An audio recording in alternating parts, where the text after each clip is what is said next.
अब देखिएगा आज की वीडियो में हम बात कर रहे हैं आव्यूह पर पंक्ति सैकर्य या स्तंभों पर सैकर्य यानी कि ऑपरेशन, यानी कि ऑपरेशन या तो रोप के लिए होगा या कॉलम के लिए होगा। अब आज का टॉपिक है आव्यूह पर प्रारंभिक सैकर्य, इंग्लिश में बोलते हैं एलिमेंट्री ऑपरेशन। ये ऑपरेशन जो है वो 3 तरह के होते हैं। अब उन्हें लिखने का तरीका देख लीजिएगा किस किस तरह के होते हैं, किस किस तरीके से जो है आप ऑपरेशन लिखते हैं। पहला तरीका है आप आर आई और एरो दोनों तरफ को लगा देते हैं R J, are I R J, और इस एरो को आप इंटरचेंज पढ़ेंगे तो ये आप ऐसे पढ़ेंगे are I interchange R J. तो इसका मतलब है आई वाली पंक्ति और जे वाली पंक्ति को आपस में आप बदल रहे हैं। तो यानी कि आई वाली पंक्ति की जगह जे वाली पंक्ति चली जाएगी, जे वाली पंक्ति की जगह आई वाली पंक्ति आ जाएगी। उसी प्रकार से कॉलम के लिए है सी आई इंटरचेंज सी जे, सी आई इंटरचेंज सी जे, यानी कि आई वाले कॉलम को और जे वाले कॉलम को आपस में बदल दीजिएगा।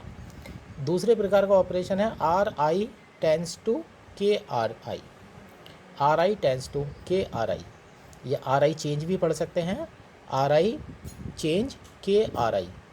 अब आर आई जो आई वाली पंक्ति है उसमें के से मल्टीप्लाई की जा रही है, तो इसका मतलब है आर आई को आप बदलने जा रहे हैं। आर आई बदल रही है, किस नियम के अनुसार बदल रही है कि आर आई वाली जो पंक्ति है उसमें आप किसी अदिश राशि के से गुणा कर देते हैं। और ये ध्यान रखना है कि गुणा करने वाली राशि शून्य नहीं होनी चाहिए, क्योंकि अगर वो गुणा करने वाली राशि शून्य होगी तो सभी अवयव जो है उनका मान जो है वो शून्य हो जाएगा, है ना। अब ये आपको ध्यान रखना है यहाँ पर। और फिर उसी तरह से यहाँ देखिएगा सी आई चेंज के सी आई, यानी कि आई वाले कॉलम में आप के से मल्टीप्लाई कर रहे हैं, है ना, के, जहाँ के नॉट इक्वल टू 0। अब तीसरा तरीका देखिएगा ऑपरेशन का are I change are I plus के आर जे।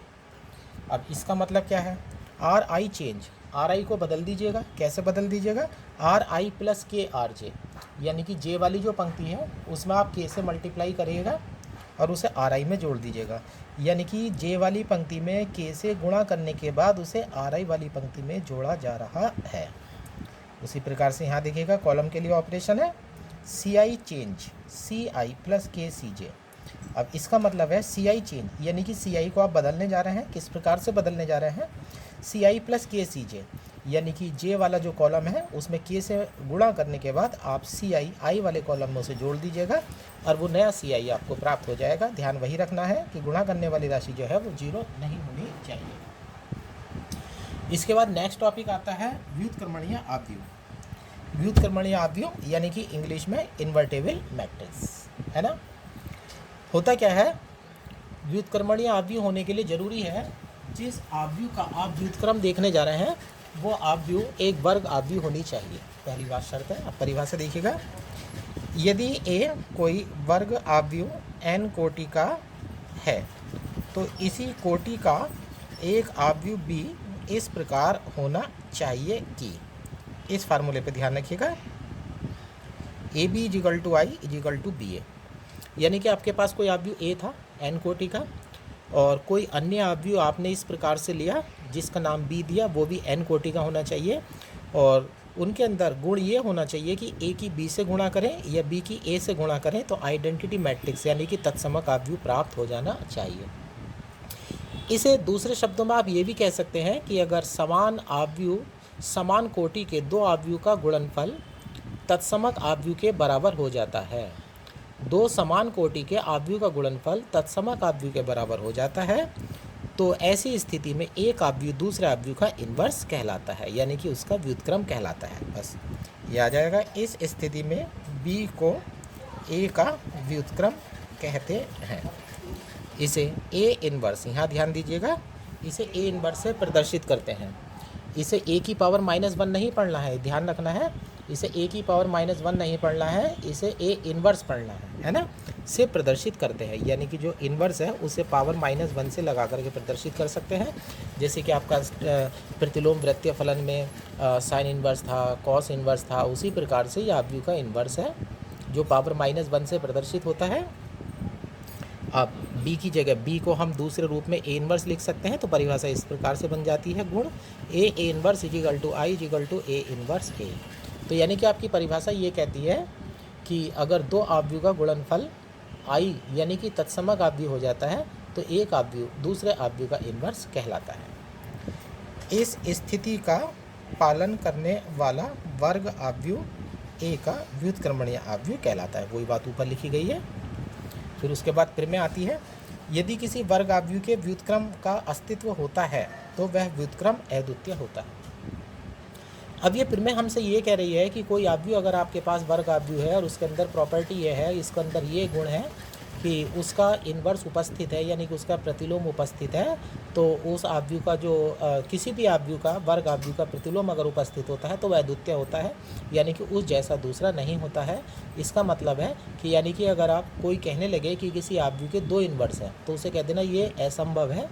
किसी भी आव्यूह का केवल एक ही इन्वर्स संभव हो सकता है, एक से ज़्यादा इन्वर्स संभव नहीं होते हैं। अब उसे सिद्ध करने के लिए हम ये मान करके चलेंगे कि हम दो आव्यूह के इन्वर्स मान लेंगे, यानी कि हम ये पहले मान करके चलेंगे कि प्रमेय हमारी गलत बोल रही है, तो हम थोड़ा अपवाद की तरफ बढ़ेंगे। इसमें हम एक आव्यूह ए लेकर के वर्ग आव्यूह लेकर के उसके दो इन्वर्स बी और सी मान लेंगे, और जब सबसे लास्ट में रिजल्ट आएगा बी बराबर सी तो सिद्ध हो जाएगा कि आव्यूह का जो व्युत्क्रम होता है वो अद्वितीय होता है। अब देखिएगा, माना ए कोई व्युत्क्रमणीय आव्यूह है, माना बी तथा सी इसके दो आव्यूह हैं, व्युत्क्रम आव्यूह है। ध्यान दीजिएगा यहाँ पर माना बी तथा सी कितना आव्यूह लिए गए हैं यहाँ पर इन्वर्स में, दो लिए गए हैं। अब हमें सिद्ध करना होगा कि बी बराबर सी क्या होता है। इसके दो व्युत्क्रम आव्यूह हैं, अब हमें सिद्ध करना है बी बराबर सी। अब हम परिभाषा लिखते हैं, A B equal to I होगा, B A equal to B I होगा, क्योंकि बी ए का व्युत्क्रम है। उसी प्रकार से ए सी करेंगे तो भी आई आएगा, सी ए करेंगे तो भी आई आएगा, क्योंकि सी भी ए का व्युत्क्रम है। अब हम क्या करते हैं, बी को उठाते हैं। हमें पता है आई से गुणा करने पर कोई फ़र्क आव्यूह में नहीं पड़ता है, क्योंकि आई तत्समक आव्यूह होता है, तो बी को हम बी आई लिख देते हैं। यहाँ से आई का मान उठा करके हम ए सी डाल देते हैं, ए सी आ जाता है। अब यहाँ साचार्य नियम लगाते हैं, बी ए को एक साथ ले आते हैं। अब बी ए की वैल्यू यहाँ से आई आ जाती है हमारी, यहाँ आई आ जाता है, आई की सी से मल्टीप्लाई करने के बाद वापस सी हमको मिल जाता है। तो बी हमने लेकर के चले थे, सबसे लास्ट में रिजल्ट मिला है सी। तो इस प्रकार से सिद्ध हो जाता है बी बराबर सी के। इस प्रकार से आपका सिद्ध हो जाता है कि बी बराबर सी के है। तो यानी कि आपने देखा कि दो अलग अलग आव्यूह हम लेकर के चले थे, लेकिन दोनों आव्यूह आपस में, दो व्युत्क्रम आव्यूह हम लेकर के चले थे, दोनों व्युत्क्रम आव्यूह आपस में बराबर हो जाते हैं, और इस प्रकार से हमारी प्रमेय जो है वो सिद्ध हो जाती है ना। अब इस प्रकार से हमारी प्रमेय सिद्ध हो जाती है। अब नेक्स्ट पर आते हैं, दूसरी प्रमेय पर आते हैं। अब हम, यदि ए तथा बी समान कोटि के व्युत्क्रमणीय आव्यूह हैं तो A B inverse is equal to B inverse A inverse. ध्यान रखिएगा, इस प्रकार का नियम जो है ट्रांसपोज, यानी कि जब हम परिवर्त आव्यूह ले रहे थे तब भी हो रहा था। वहाँ पर ए बी का जब डैश लेते थे तो रिजल्ट आता था बी डैश ए डैश। गणित में नॉर्मली क्या होता है, मतलब हमेशा तो नहीं, जहाँ पर आपका गुणनफल क्रम विनिमय नियम का पालन नहीं करता है तो वहाँ पर जब भी आप कोई ऑपरेशन लगाते हैं गणित का तो वो हमेशा उल्टा खुलता है। जैसे कि देखिएगा, यहाँ ए बी है और उसका इन्वर्स लिया है तो रिजल्ट आया है बी इन्वर्स ए इन्वर्स। यहाँ पर क्रिया जो है उल्टी हो गई है। अब इस बात को सिद्ध करना है, तो यानी कि इस प्रमेय को आप ये भी कह सकते हैं कि ए बी का अगर आप इन्वर्स निकाल लेंगे तो बी इन्वर्स ए इन्वर्स आएगा। और अभी आपने इन्वर्स की परिभाषा देखिए, इन्वर्स की परिभाषा में था कि दो आव्यूह की गुणनफल से बाएं से और दाएं से करने पर अगर तत्समक आव्यूह आ जाता है तो एक आव्यूह दूसरे आव्यूह का इन्वर्स जो है वो कहलाता है, एक आव्यूह दूसरे आव्यूह का इन्वर्स कहलाता है। अब यहाँ पर हम परिभाषा का पालन करने वाले हैं। अब ए और बी, ए का अब हमने दिया है ए तथा बी व्युत्क्रमणीय आव्यूह है तो ए का इन्वर्स ए इन्वर्स हो जाएगा, बी का इन्वर्स बी इन्वर्स हो जाएगा। अब देखिएगा, परिभाषा हमने लगा दी है, ए इन्वर्स करेंगे तो भी आई आएगा, ए इन्वर्स ए करेंगे तब भी आई आएगा। उसी प्रकार से बी इन्वर्स भी आई आएगा और बी इन्वर्स बी करेंगे तो भी आई आएगा। अब हमें पता है, हमारी परिभाषा ये कहती है कि दो आव्यूह का गुणनफल करने के बाद अगर तत्समक आव्यूह आ जाता है तो एक आव्यूह दूसरे आव्यूह का इन्वर्स कहलाता है। तो यहाँ पर हमें ए बी का इन्वर्स लाना है, तो इधर से तो आप ए बी उठाएंगे और इधर से उठाएंगे बी इन्वर्स ए इन्वर्स, और दोनों की गुणा करके सिद्ध करके दिखाएंगे कि वो तत्समक आव्यूह आना चाहिए। अब देखिएगा, ए बी के साथ गुणा में बी इन्वर्स ए इन्वर्स लिया गया है, बी और बी इन्वर्स को एक साथ ले लीजिएगा। बी इन्वर्स की वैल्यू तत्समक आव्यूह आपकी आई आ जाएगी। आई के गुणनफल से किसी भी आव्यूह पर कोई प्रभाव नहीं पड़ता है, तो ए की आई से गुणा करेंगे तो वो ए ऐसा का ऐसा ही रहेगा। अब ए इन्वर्स आ जाएगा तो उसकी परिभाषा से ऊपर से फिर आपका आई आ जाएगा। उसी प्रकार से अब इनका क्रम बदल दीजिएगा। अब बी इन्वर्स ए इन्वर्स पहले लिख दीजिएगा और ए बी बाद में लिख लीजिएगा। ए इन्वर्स ए करेंगे तो आपका ए इन्वर्स ए एक साथ आ जाएगा, ये आपका आई बन जाएगा। आई के गुणनफल से अवयव पर कोई प्रभाव नहीं पड़ता है तो बी इनवर्स बी बचेगा और फिर वो आई आ जाएगा। तो आपने देखा कि ए बी की गुणा जब हमने बी इनवर्स ए इनवर्स से बाईं तरफ से करी और दाईं तरफ से करी तो दोनों स्थिति में आपको आई प्राप्त हो जाता है। तो यहाँ पर परिभाषा लग चुकी है कि दो अवयव का गुणनफल करने पर हमारे लेफ्ट हैंड साइड से गुणा करने पर भी और राइट हैंड साइड से गुणा करने पर भी तत्समक अवयव आ रहा है। तो इस प्रकार सिद्ध हो जाता है कि ए बी का व्युत्क्रम बी इनवर्स ए इनवर्स है और व्युत्क्रम लिखने के लिए पावर -1 का प्रयोग करते हैं। तो यहाँ लिखा हुआ ए बी का व्युत्क्रम, तो यानी कि ए बी की पावर -1 करेंगे तो बी इनवर्स ए इनवर्स हो जाएगा, अर्थात A B inverse is equal to B inverse A inverse हो जाएगा। इस प्रकार से आप देखते हैं कि फिर में जो है वो सिद्ध हो चुकी है। अब बात करते हैं एक्सरसाइज 3.4 की। एक्सरसाइज 3.4 में अभी दो तरह के सवाल हैं, एक तो 2 गुणा 2, एक तो 2 कोटि का वर्ग अवयव और एक 3 कोटि का वर्ग अवयव है। तो 2 कोटि और 3 कोटि के जो वर्ग अवयव हैं उसमें आप क्या करेंगे, अब एलिमेंट्री ऑपरेशन यानी कि प्रारंभिक सैकर्य द्वारा आपको सिखाया जा रहा है इन्वर्स निकालना। अब इन्वर्स निकालने को ध्यान से सीख लीजिएगा, इसमें कोई आपको कन्फ्यूजन नहीं होना चाहिए। देखिएगा एक्सरसाइज 3.4 का पहला सवाल है, माना a = 1 - 1 2 3 है ना। अब इसका इन्वर्स निकालने के लिए आपको ध्यान क्या रखना है, सबसे पहले आप प्रॉपर्टी लगाएंगे कि तत्समक अवयव से गुणा करने पर कोई प्रभाव नहीं पड़ता है, तो a को आप लिख देंगे हम i है। ये ध्यान लिख लीजिएगा, यहाँ पर मैं आपको रो ऑपरेशन सिखा रहा हूँ। क्या सिखा रहा हूँ? Row operation. जब आप रो ऑपरेशन लगाएंगे तो रो ऑपरेशन में आई जो है वो लेफ्ट हैंड साइड में रखेंगे। एक सवाल हम ऐसा भी करेंगे जिसमें कॉलम ऑपरेशन लगाएंगे, तो कॉलम ऑपरेशन में जो आई है वो दाईं तरफ रखेंगे। ये ध्यान रखना है। यहाँ पर कुछ बच्चे यहाँ पर गलती कर देते हैं, रो ऑपरेशन लगाते समय आई पहले आएगा और कॉलम ऑपरेशन लगाते समय आई बाद में आएगा, है ना। अब यहाँ पर हमारा a = हमारी परिभाषा ए आई है, लेफ्ट हैंड साइड में a का मान रख देते हैं, इधर i का मान रख देते हैं और इधर a ऐसा कैसे ही होता है। अब हमारा उद्देश्य क्या है, जो ये हमारा लेफ्ट हैंड साइड वाला अवयव है, इस अवयव को आपको आई में कन्वर्ट करना है। किसमें कन्वर्ट करना है? आई में। जब ये आई में कन्वर्ट हो जाएगा तो ऑपरेशन ध्यान रखेंगे कि दोनों तरफ ऑपरेशन लगेंगे, इधर भी ऑपरेशन लगेगा, इधर भी ऑपरेशन लगेगा, लेकिन ए वाले अवयव पर जो है कोई प्रभाव नहीं पड़ेगा, है ना।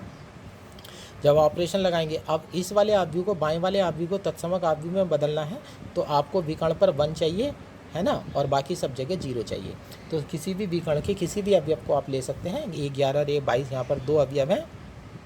तो यहाँ पर देखिएगा 11 नंबर पर 1 है, तो एक ऑप्शन तो आपको पहले ही मिल गया है कि 11 नंबर पर 1 है। अब 11 नंबर पर जो 1 है, इसकी हेल्प से आप नीचे वाले 2 को 0 बना लीजिएगा, है ना। 11 नंबर पर क्या है? 1, इसकी हेल्प से नीचे वाले को 0 बना लीजिएगा, यानी कि पहली पंक्ति में 2 से गुणा करके दूसरी पंक्ति में से घटा दीजिएगा, तो 2 में से 2 जाएंगे तो 0 हो जाएगा।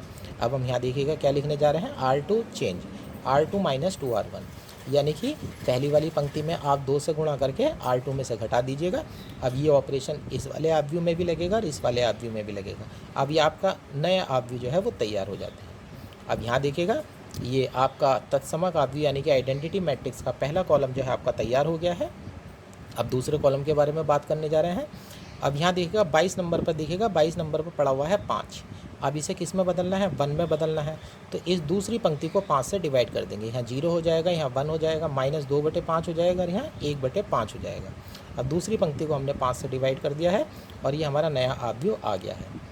अब यहाँ पर हमारा 1 बन चुका है और जबकि ऊपर क्या है? -1, यानी कि अब हम R1 को बदलने जा रहे हैं और R1 में R2 को हम जोड़ देते हैं, तो -1 और +1 को जब जोड़ेंगे तो हम 0 हो जाएगा, है ना। अब हम ऑपरेशन लगाने जा रहे हैं R1 चेंज R1 + R2, यानी कि R1 को आप बदल दीजिएगा। और कैसे बदल दीजिएगा? R1 + R2 करके आप बदल दीजिएगा। तो 1 में 0 जोड़ेंगे तो 1 हो जाएगा, -1 में 1 जोड़ेंगे तो 0 आ जाएगा, है ना। R2 ऐसी कैसी रहेगी, 1 में -2/5 जोड़ेंगे तो 3/5 हो जाएगा, 0 में 1/5 जोड़ेंगे तो 1/5 हो जाएगा। इस प्रकार से अब यहाँ आप लेफ्ट हैंड साइड में देखिएगा आपका तत्समक अवयव बन चुका है ना। अब इसकी तुलना कर लेते हैं अपना। अब इसकी तुलना करने के लिए हम यूज़ करते हैं I = हमारा फार्मूला होता है इन्वर्स का, A इन्वर्स है। तो जब तुलना करेंगे तो A से पहले जो अवयव रखा होगा वो हमारा A इन्वर्स का मान प्राप्त हो जाएगा। इसी प्रकार से एक सवाल और देख लीजिएगा, ये 4th क्वेश्चन है 2 3 5 7। फिर हम इसमें रो ऑपरेशन लगाने वाले हैं। सबसे पहले हम A = IA लिखते हैं, यहाँ पर A का मान रख देते हैं, इधर I का मान रख देते हैं।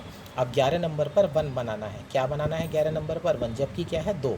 तो आप क्या करेंगे, पहली पंक्ति को 2 से भाग कर दीजिएगा। तो अब हम ऑपरेशन लगाते हैं R1 चेंज R1/2। तो यहाँ 1 हो जाएगा, यहाँ 3/2 हो जाएगा, यहाँ 1/2 हो जाएगा, यहाँ 0 हो जाएगा और R2 हमारी ऐसी की ऐसी रहेगी। देखिएगा अगली वैल्यू आ गई है। अब यहाँ है 11 नंबर पर 1 है।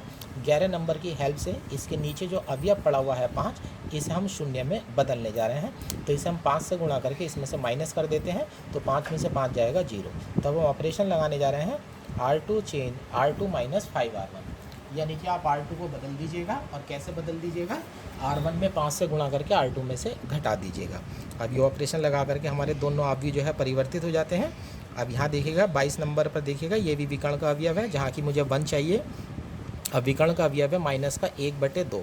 अब दूसरी पंक्ति में जा करके आप -2 से गुणा करेंगे तो माइनस माइनस प्लस हो जाएगा, 2 से 2 कट जाएगा और 1 आ जाएगा। तब हम ऑपरेशन लगाने जा रहे हैं R2 चेंज -2 × R2। तो दूसरी वाली जो पंक्ति है दोनों अवयव में जा करके आप यहाँ -2 से गुणा कर देते हैं, नया अवयव प्राप्त हो जाता है। आप देखिएगा यहाँ पर 22 नंबर पर आपका 1 बन चुका है।